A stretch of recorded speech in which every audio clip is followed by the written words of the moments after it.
সকলকে স্বাগতম জানাচ্ছি মুক্তাগাছার ইতিহাস মিডিয়া ইউটিউব চ্যানেলে। মুক্তাগাছার ইতিহাস মিডিয়া ইউটিউব চ্যানেলে আজকের ভিন্নধর্মী আয়োজনে থাকছে যেভাবে হয়েছিল সাবেক প্রধানমন্ত্রী শেখ হাসিনার বিয়ে। জাতির জনক বঙ্গবন্ধু শেখ মুজিবুর রহমানের কন্যা শেখ হাসিনার বিয়ে হয়েছিল কিভাবে, এই সম্বন্ধে আজকে আমাদের ভিডিও। তার আগে চলুন শুরু করি ভিডিওটা। রাষ্ট্রনায়ক এবং বাংলাদেশ আওয়ামী লীগের সভাপতি হিসাবে শেখ হাসিনার এই দুটি পরিচয় সবার জানা, আর গণমাধ্যমের কল্যাণে তার জনদরদী গুণটিও প্রায় সবাই জানা। কিন্তু এর বাইরেও তার আরও অনেক গুণ রয়েছে। আছে তাকে নিয়ে অনেক ছোট ছোট সব গল্প। সে সব কিছু মিলেই প্রধানমন্ত্রী শেখ হাসিনা কারো মা, আবার কারো প্রিয় আপা। একটি দেশের জাতির পিতার কন্যার বিয়ে কেমন হয়? নিশ্চয়ই জমকালো অনুষ্ঠান ছাড়া সে বিয়ে হয় না। নিশ্চয়ই ভরপেট খাওয়া দাওয়া ও আলোর রোশনাই হয় সে বিয়ের অন্যতম অনুষঙ্গ। কিন্তু না, যদি এমন কিছু ধারণা করে থাকেন তাহলে আপনি ভুল করছেন। বাঙালির জাতির পিতা শেখ মুজিবুর রহমানের জ্যেষ্ঠ কন্যা, বাংলাদেশের সাবেক প্রধানমন্ত্রী, আওয়ামী লীগ সভানেত্রী শেখ হাসিনার বিয়ে ছিল একদমই সাদামাটা, বাহুল্যবর্জিত। 1966 সালের 17 নভেম্বর প্রখ্যাত পরমাণু বিজ্ঞানী ডক্টর ওয়াজেদ মিয়ার সঙ্গে বিবাহ বন্ধনে আবদ্ধ হন শেখ হাসিনা। শেখ হাসিনা ও ডক্টর ওয়াজেদ মিয়ার বিয়ের পেছনে কোনো চমকপ্রদ গল্প নেই। তৎকালীন গড়পড়তা বাঙালি পরিবারের রীতি মেনে পারিবারিকভাবে বিয়ে হয়েছিল তাদের।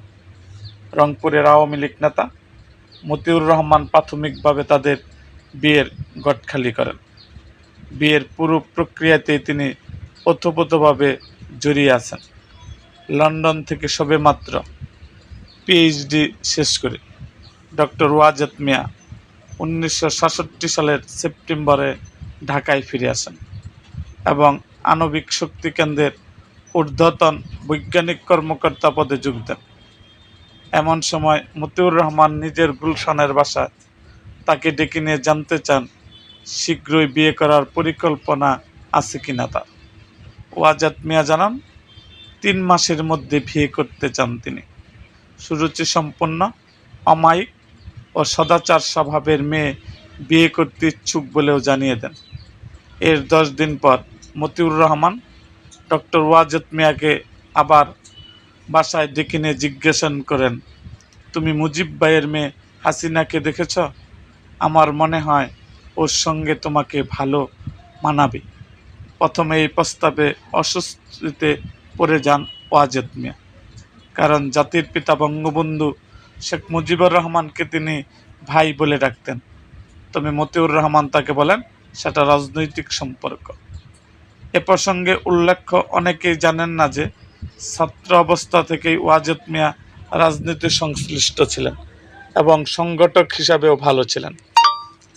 ঢাকা বিশ্ববিদ্যালয়ের পদার্থবিজ্ঞানের ছাত্র থাকাকালে 1961 সালে তিনি ফজলুল হক হলের ভিপি নির্বাচিত হন। ছাত্রলীগের একজন নিষ্ঠাবান কর্মী হিসাবে ওই সময়ে বঙ্গবন্ধু ও আওয়ামী লীগের অন্যান্য নেতার সংস্পর্শে এসেছিলেন তিনি। মতিউর রহমানের প্রস্তাবের 2 দিন পর 16 নভেম্বর সন্ধ্যায় মতিউর রহমানের বাসায় আসেন শেখ হাসিনার মাতা শেখ ফজিলাতুন্নেসা মুজিব, ভাই শেখ কামাল, শেখ শহীদ ও একজন মুরব্বী। সেখানে ওয়াজেদ মিয়ার সঙ্গে শেখ হাসিনার পরিচয় হয়। বেগম মুজিব ওয়াজেদ মিয়াকে বলেন, জেলগেট থেকে এ বিয়েতে সম্মতি দিয়েছেন বঙ্গবন্ধু। বঙ্গবন্ধুর প্রতি শ্রদ্ধা জানিয়ে সেদিনই বিয়ের প্রস্তাব সম্মতি দেন ওয়াজেদ মিয়া। এরপর হাসিনার হাতে আংটি পরিয়ে দেন তিনি। বাইতুল মোকাররম থেকে কেনা ওই আংটিটি শেখ হাসিনার আঙ্গুলের মাপের চেয়ে বেশ বড় ছিল।